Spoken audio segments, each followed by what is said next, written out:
The pill bottle is empty. I stand in Thomas Harrington's bathroom, staring at the prescription bottle that should be full, should be untouched. I filled it myself 3 days ago, 30 tablets of his heart medication, the kind that keeps a 72-year-old billionaire alive. Now there are 5 pills scattered across the marble floor, and my 3-year-old daughter's fingerprints in the powder on the counter. Lily, my voice cracks. Baby, where are you? I find her in the hallway, her small hands clutched around something. When she sees me, she doesn't run. She plants her feet, her chin jutting out the way it does when she's decided something matters. Lily, give Mama what you're holding. She shakes her head. Bad pills. My heart stops. What? Bad pills make Grandpa Thomas sick. I hide them. 4 months earlier, the Harrington estate sits on 40 acres of Virginia countryside, like a promise I'm afraid to believe in. Stone mansion, rolling lawns, security gates that slide open when you have the code, and a life that earned you entry. I have the code now, and a life that requires it. Lily holds my hand as we walk up the curved driveway, her little backpack bouncing against her shoulders. She's been with me at every job since her father left, since I learned that single motherhood means bringing your whole life to work and praying employers don't mind. Is this the castle, Mama? She whispers. It's just a house, baby. A very big house. The door opens before we knock. Margaret Shun, head of staff, 60-something, with eyes that measure everything, looks down at Lily, then up at me. You said you had childcare arranged. I did. It fell through this morning. I'm sorry. I can start tomorrow if Mr. Harrington is expecting someone today. Margaret's expression softens slightly. She's quiet. Very quiet. She stays in the kitchen or the staff quarters. She doesn't touch anything. She doesn't disturb Mr. Harrington. Of course. Margaret steps aside. We enter. The foyer is all marble and chandelier light, the kind of space that makes you aware of every sound you make. Lily's grip tightens on my hand. Mr. Harrington is in the sunroom, Margaret says. He's particular about his routine. Breakfast at 7. Medications at 7:30. Physical therapy at 9. Lunch at noon. You'll learn the schedule. I'm a fast learner. You'll need to be. She leads us through hallways lined with paintings worth more than I'll earn in a lifetime. Past rooms that echo with emptiness despite being full of priceless things. To a sunroom where an old man sits in a wheelchair, staring at gardens he can no longer walk through. Thomas Harrington looks smaller than his photographs suggest. Thinner. His hair is white, his hands trembling slightly on the armrests. But his eyes, sharp blue, alert, fix on me with immediate assessment. You're young, he says. I'm 27. I have 5 years of experience in elder care. I don't need elder care. I need someone who pays attention. He wheels closer. The last nurse missed a medication interaction that put me in the hospital for 4 days. The one before that stole from me. The one before that was incompetent. I pay attention to everything, Mr. Harrington. Do you? His gaze drops to Lily, half hidden behind my legs. Who is this? My daughter. I'm sorry, childcare fell through. It won't happen again. What's her name? He asks Lily directly. She peeks out. Lily Marie Williams. That's a very grown-up name. I'm 3.5. The corner of his mouth twitches. Almost a smile. I had a granddaughter once. She'd be about your age now. The past tense hangs in the air. I'm sorry for your loss, I say quietly.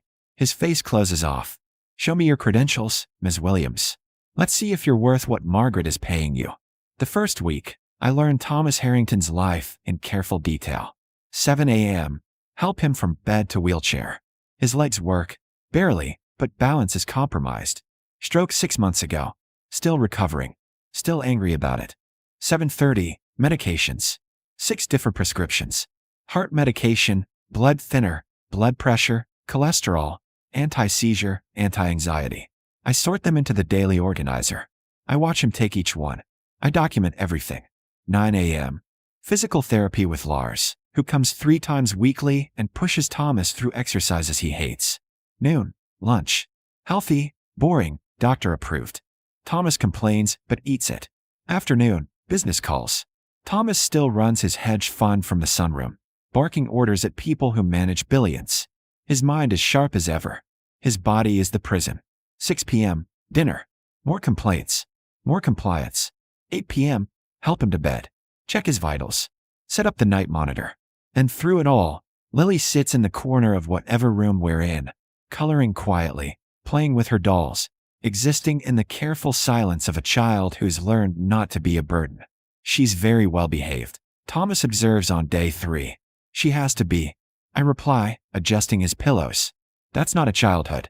It's the childhood we have. He's quiet for a moment. Then, there's a playroom on the 3rd floor. No one uses it anymore. Lily can play there during the day if she wants. I look at him, surprised. You don't have to. I'm not doing it for you. The house is too quiet. Children should make noise. The playroom becomes Lily's kingdom. Toys that belong to Thomas's granddaughter, the one he mentions once and never again.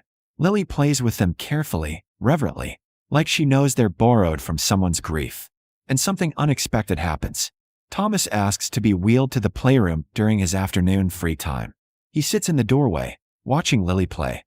Sometimes he tells her stories. Sometimes he just watches. You remind me of Emma, he says one day. Lily looks up from her blocks. Who's Emma? My granddaughter. She died when she was 3. Car accident. My son was driving. His voice is flat, factual. He died too.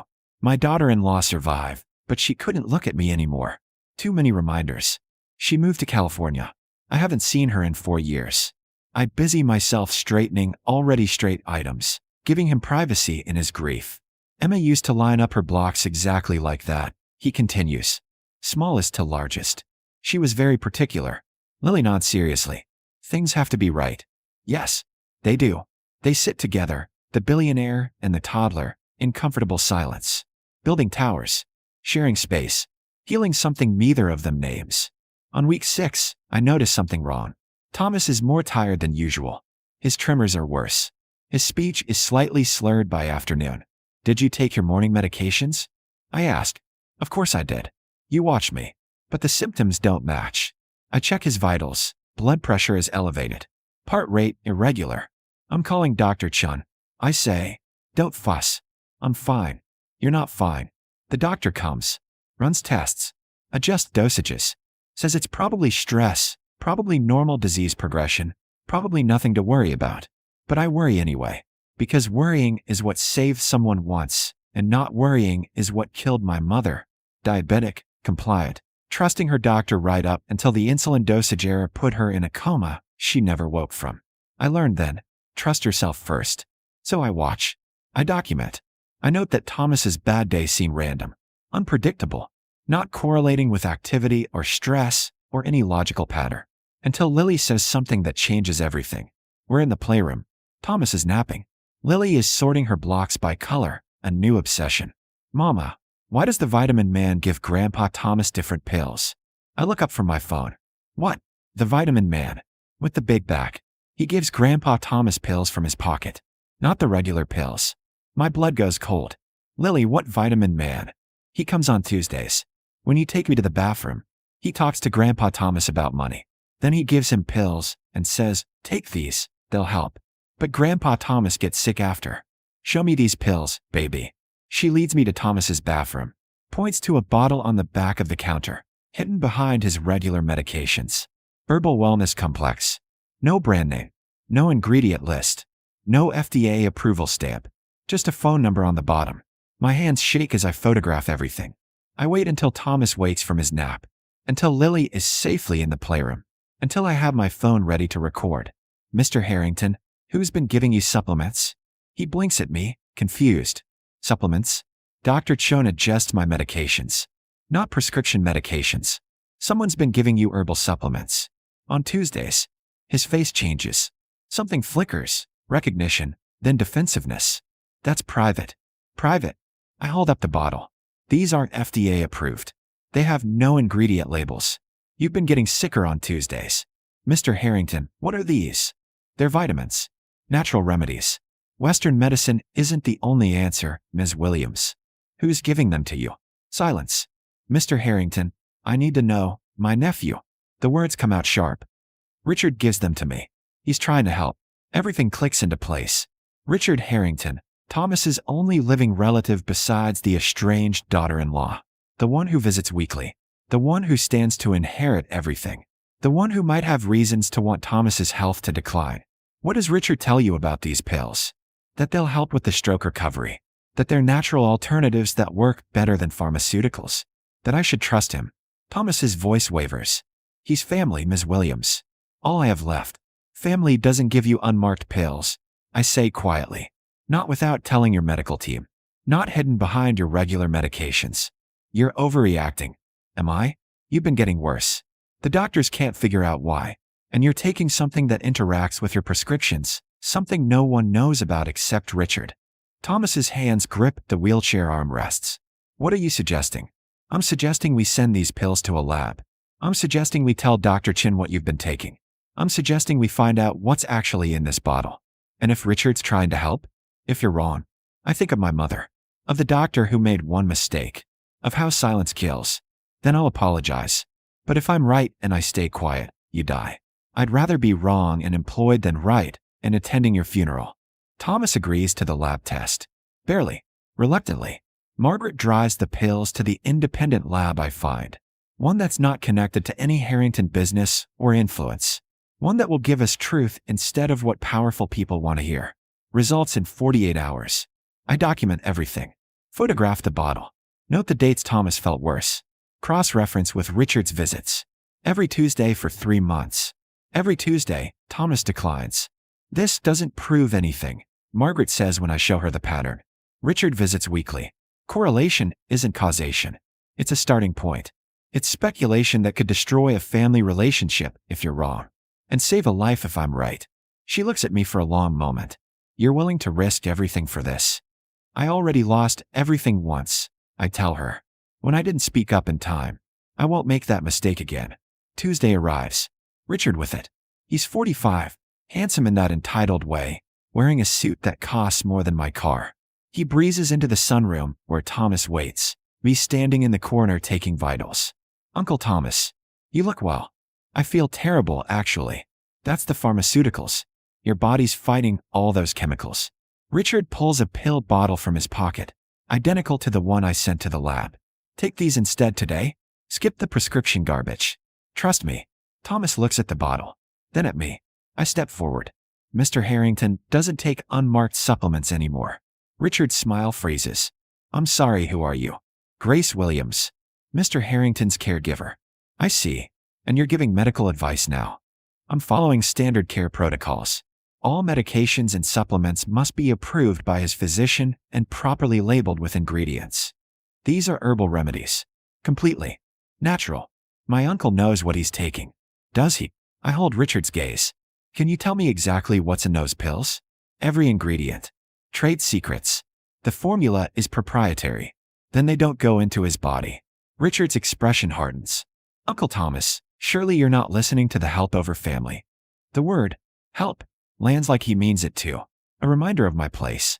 My dispensability. Thomas looks between us. His hands tremble. Not from illness. From fear. Grace is right, he says finally. I should have told Dr. Chin what I was taking. I should have been more careful. You're being manipulated, Richard says. This woman is turning you against your own family. This woman is doing her job, which is more than you're doing. The air in the room crystallizes. Richard's mask slips. Just for a second. But I see what's underneath. Rage, calculation, cold assessment of how much trouble I represent. Fine, he says. You want to waste money on labs and tests? Go ahead. When they come back showing these are perfectly harmless vitamins, I expect an apology. He sets the bottle on the table, turns to leave, pauses. Uncle Thomas, I'm trying to help you. That's all I've ever tried to do. If he can't see that, he shakes his head. I'll be back next Tuesday. Hopefully you'll have come to your senses by then. He leaves. Thomas exhales shakily. What if you're wrong, Grace? What if I just destroyed my relationship with the only family I have left? Then we'll fix it, I say. But first let's make sure he deserves the relationship. The lab calls 36 hours later. I'm reading to Lily when my phone rings. I step into the hallway. Ms. Williams? This is Dr. Patel from Henderson Laughs. We have your results. What did you find? The pills contain multiple ingredients. Some are standard herbal supplements, ginkgo biloba, turmeric, CoQ10. But there are also significant quantities of St. John's wort and grapefruit extract. Is that dangerous? In isolation? No. But combined with the medications you listed, the blood thinner, the heart medication, the anti-seizure medication, They create dangerous interactions. St. John's wort reduces the effectiveness of blood thinners by up to 60%. Grapefruit extract intensifies calcium channel blockers, which could cause dangerous blood pressure drops and heart arrhythmias. My knees weaken. So these pills are actively sabotaging his prescription medications. Whoever formulated this combination either doesn't understand drug interactions or understands them very well. Given that they're being administered to someone on multiple prescriptions, I'd say the latter. What happens if someone keeps taking them? Best case scenario, his medications stop working and his underlying conditions worsen. Worst case, stroke, heart attack, fatal bleeding event. Dr. Patel pauses. Ms. Williams, if someone is giving these to a patient knowingly, that's not negligence. That's attempted murder. I tell Thomas everything. He sits in his wheelchair, staring at the lab report in his hands. Silent. Processing. He's killing me, Thomas finally says. My nephew. My brother's son. The boy I put through college. The man I gave a job to when no one else would hire him. He's killing me. We don't know that he knows. Don't. Thomas's voice cracks. Don't make excuses for him. Richard worked in pharmaceutical sales for 15 years before I hired him. He knows drug interactions. He knows exactly what he's doing. Then we call the police. And tell them what? That my nephew gave me vitamins that happen to interact with my medications? His lawyers will call it a misunderstanding. An accident. They'll bury me in motions and delays until I'm actually dead. So what do? Thomas is quiet for a long time. Then, we give him enough rope to hang himself. The plan is simple. Dangerous. Probably illegal. Thomas will pretend to keep taking Richard's supplements. He'll complain about feeling worse. He'll let Richard think it's working. And I'll document everything. Every visit. Every conversation. Every pill Richard brings. If he's really trying to kill me, Thomas says, he'll get confident. He'll make a mistake. He'll say something incriminating. And if he doesn't, then we go to the police with what we have and hope it's enough. Margaret sets up hidden cameras in the sunroom. Nothing illegal. It's Thomas's house, his room, his right to record conversations in his own home. We wait. Richard comes the following Tuesday. He's pleased with Thomas's appearance, genuinely pleased. Thomas has been practicing looking friendlier, more confused, playing the part of a dying man. Uncle Thomas, you look terrible, Richard says, sounding concerned and delighted in equal measure. Are you taking the supplements? Every day? Just like you said. And the prescriptions? Are you still taking those too? Most of them. Sometimes I forget. Good. That's good. The less pharmaceutical poison in your system, the better. Richard pulls out a new bottle. I brought you a fresh supply. This batch is even more potent. Should help with the symptoms. What symptoms? All of them, Uncle. Trust me. A few more weeks of this regimen and you'll be feeling much better. Or at least, peaceful. The way he says peaceful makes my skin crawl. Thomas takes the bottle with shaking hands. Richard, I need to talk to you about my will. Richard's attention sharpens. Your will. I've been thinking. If something happens to me, if these symptoms get worse, I want to make sure everything's in order. You're my primary beneficiary. You know that, right? Uncle Thomas, let's not talk about this now. No, we should. I want you to know. Everything goes to you. The house. The business. The foundation. All of it. You're the only family I have left who hasn't abandoned me. Richard's face transforms. Softens. He kneels beside the wheelchair. You won't regret this, he says. I promise. I'll take care of everything. I'll make sure your legacy continues. I know you will. They embrace. Uncle and nephew. Family. And the camera captures every word. The evidence builds over 4 weeks. Richard visits every Tuesday. Brings supplements. Asks about symptoms. Monitors Thomas's decline with barely concealed satisfaction. Week 2. He says, the doctors are baffled, I hear. Good. Western medicine has no answers. Nature does. Week 3. You're doing great, Uncle. Just keep taking what I bring you. Don't let that caregiver interfere. She doesn't understand. Week 4. Have you updated that will yet? You said you would. That's when we know we have enough. Thomas calls his attorney. Files a new will. One that leaves everything to medical research and patient advocacy foundations. One that specifically excludes Richard Harrington for conduct unbecoming of family trust. Then we call the police. Detective Morrison arrives with a warrant application already drafted. She reviews our evidence, the lab reports, the hidden camera footage, Thomas's medical records showing decline correlating with Richard's visits, the research on drug interactions. This is substantial, she says.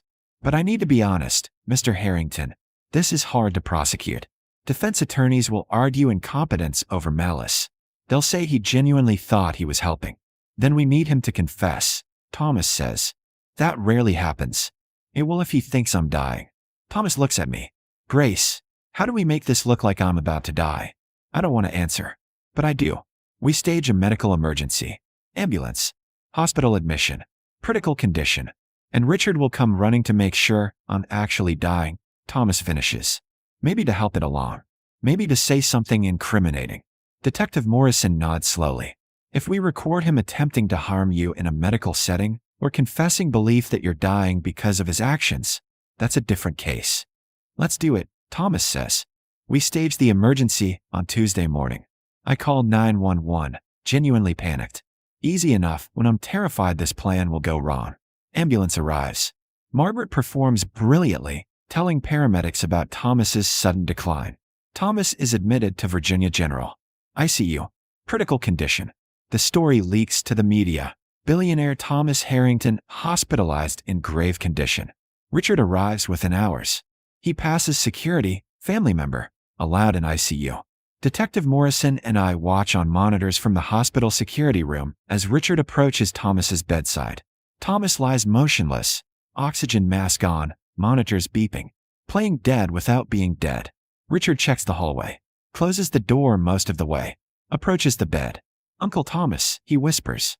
Can you hear me? Thomas doesn't respond. Good. That's good. Richard pulls something from his pocket. A small vial. The supplements were working too slowly.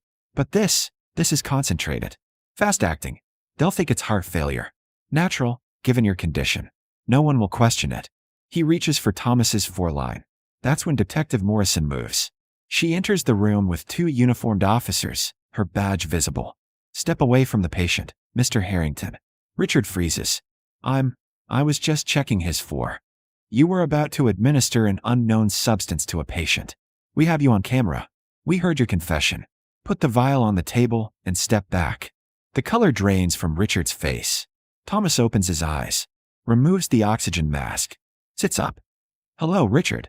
Richard Harrington's face cycles through emotions, shock, rage, betrayal, calculation. He settles on indignation. This is entrapment. You tricked me. You just tried to poison me in a hospital. Thomas interrupts. On camera. After spending 3 months slowly poisoning me at home. That's not entrapment. That's evidence. I was trying to help. Those were supplements, natural remedies, that you specifically formulated to interact with my medications, Detective Morrison says. We have statements from the chemist you hired. He's very cooperative. Says you gave him explicit instructions about which compounds to combine for maximum interaction with prescription drugs. Richard's lawyer face vanishes. What's left is uglier. You're dying anyway, he spits. Old, sick, useless. I was just speeding up the inevitable. That money, that empire, was being wasted on you. And you deserved it more? Thomas asks quietly. I built half that business. You took credit for my ideas, my work, my innovations. Then you were going to give it all to charity? To strangers? I earned that inheritance. You earned nothing, Thomas says. Except the prison sentence. Detective Morrison handcuffs Richard. Reads him his rights. Takes him away still ranting about injustice and ungrateful relatives. Thomas watches him go, his expression unreadable. I'm sorry, I say quietly. Don't be. I'm not. He looks at me. You saved my life, Grace. You and Lily. Thank you. The trial takes 8 months. The chemist testifies. The lab results are entered as evidence. The hidden camera footage plays in court. Richard's visits, his carefully calibrated doses of poison disguised as care, his final confession at the hospital. His defense argues diminished capacity, misunderstood intentions, complicated family dynamics. The jury deliberates for 3 hours. Guilty. Attempted murder. Fraud. Elder abuse. 20 years. Thomas is in court when they read the verdict. He shows no emotion, just nods once and wheels himself out. We don't talk about Richard again. Thomas recovers slowly. Off the poisonous supplements, his prescribed medications work properly. His strength returns. His mind clears. The tremors diminish. He'll never be who he was before the stroke. But he's more than what Richard tried to reduce him to. The estate feels different now. Less like a mausoleum. More like a home. Thomas asks me to stay, not as a caregiver anymore, but as family. You and Lily. This house needs people. Needs noise. Needs life. I can't accept charity, I tell him. It's not charity. It's payment for saving my life. And he pauses, looks at Lily playing in the sunroom. She reminds me Emma wasn't the end. That there's still joy in the world if you let it in. So we stay. I manage Thomas's medical care foundation, the one he's funding with the money Richard tried to kill him for. We help families navigate complex medical situations. Train caregivers to notice warning signs of elder abuse. Advocate for patients who can't advocate for themselves. We save the ones we can. Lily turns 4 at the estate. Thomas throws her a party, small, intimate, full of people who've become family. Margaret, Dr. Chun, Lars the physical therapist, Detectives Morrison, staff members who watched a toddler hide pills and inadvertently uncover murder. Make a wish, Thomas tells Lily as she leans toward her cake. She closes her eyes. Blows out candles. What did you wish for? I ask. Can't tell. It won't come true. She looks up at Thomas. But I wish we could stay here forever. With Grandpa Thomas. He's not her grandfather. Not by blood. Not by law. But by choice. That's the strongest bond of all. Forever it is, he says, his voice rough with emotion. On the anniversary of the day Lily first hid Richard's pills, I find Thomas in the sunroom where it all began. Do you think about him? I ask. Richard. Sometimes. I think about how I missed it. How I trusted him because family is supposed to mean something. How I almost died believing that blood matters more than character. Blood doesn't make family, I say. Love does. Loyalty does. Showing up does. He looks at me. At Lily playing in the next room. At the life we've built in the spaces Richard tried to turn into a grave. Yes, he agrees. It does. The foundation grows beyond what I imagined. We partner with hospitals, train medical staff, fund research into elder abuse prevention. Thomas donates millions, the money Richard wanted, now saving people Richard would have never cared about. I run the caregiver training program. Teach them what I learned, that instinct matters. That questions save lives. That the smallest voices, children, caregivers, anyone told to stay in their place, often see what powerful people miss. Trust yourself first. I tell every new trainee. Trust your observations over someone else's credentials. Trust that if something feels wrong, it probably is. A year after Richard's conviction, I get a letter from a caregiver in Oregon. She noticed a patient's adult son administering unmarked injections. She questioned it. She reported it. She saved a life. I almost didn't speak up, the letter says. I thought I was overreacting. Then I remembered your story, how a maid and a toddler stopped a murder because they paid attention. Thank you for teaching us to be brave. I keep the letter with others like it. Proof that speaking up echoes outward in ways we'll never fully see. Thomas updates his will officially. The estate goes to medical research. The business goes to employee trusts. The foundation is fully endowed to continue in perpetuity. And there's a provision for Lily and me. Enough that we'll never struggle again. Enough that I can choose to work because I wanna, not because I must. You don't have to do this, I tell him. You gave me years I wouldn't have had, he replies. You gave me family when I thought I'd lost it forever. This isn't charity, Grace. It's gratitude. Lily starts kindergarten at the private school on the estate grounds. She tells her teacher about the time she hid pills and saved Grandpa Thomas. The teacher calls me, concerned. Is this true? Is this something we should discuss? It's true, I say. And yes, we should discuss it. Because children notice things adults miss. And we should teach them that their observations matter. The school adds a unit on speaking up, on trusting yourself, on the power of asking questions. Lily becomes the kid who notices everything, who asks why, who doesn't accept because I said so as an answer. I couldn't be more proud. 5 years after the trial, I visit Richard in prison. I don't tell Thomas I'm going. I'm not sure why I go myself. Closure, maybe. Or the need to understand how someone poisons their own family. Richard looks older, grayer, diminished by incarceration. Why are you here? He asks through the glass partition. To tell you that Thomas is thriving. That Lily calls him Grandpa. That the money you try to kill him for is saving thousands of lives. that everything you wanted is being used for good instead of greed. His face hardens. Congratulations. You won. This wasn't about winning. It was about truth. You tried to kill someone. You got caught. You're paying the price. That's not winning. It's justice. Justice. He laughs bitterly. You're just the maid who got lucky. No, I correct. I'm the maid who paid attention. Who asked questions. Who decided that one person's life mattered more than my own comfort. That's not luck. That's choice. I stand to leave. Grace. Richard's voice stops me. Do you think he'll ever forgive me? I consider the question. Consider Thomas. How he's rebuilt his life. How he's chosen love over bitterness. How he's turned attempted murder into purpose. I don't know, I answer honestly. But I know he doesn't think about you anymore. He's too busy living. Thomas lives another 15 years. 15 years of watching Lily grow up. Of foundation galas and medical breakthroughs and families saved. Of Sunday dinners and holiday celebrations and ordinary moments that mean everything. When he dies at 87, it's peacefully, surrounded by people who love him, having lived fully and left the world better than he found it. At the funeral, hundreds attend. Doctors whose programs he funded. Patients whose lives were saved. Caregivers trained through the foundation. And Lily, now 18, about to start college, gives the eulogy. Grandpa Thomas taught me that family isn't who you're born to, she says. It's who shows up, who notices you, who believes you when you say something's wrong. When I was 3 years old, I had pills because something felt bad about them.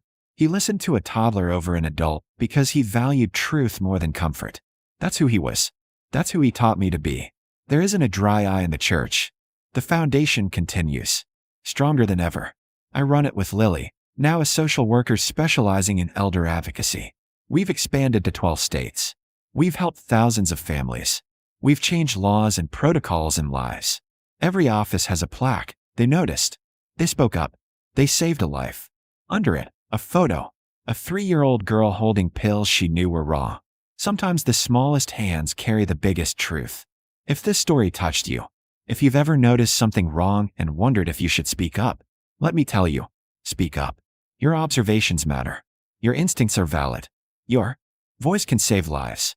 Don't let credentials or authority or fear silence you. Don't assume someone else will notice. Don't wait until it's too late. Be the person who asks questions, who trusts themselves, who decides that truth matters more than keeping the peace. Be the caregiver who documents everything. Be the child who says something's wrong. Be the one who refuses to stay quiet when someone's in danger. The world needs people who notice things, who pay attention, who speak up even when it's hard. Be that person, because sometimes, not always, but sometimes, the maid and her toddlers save the billionaire. And in the saving, everyone finds family.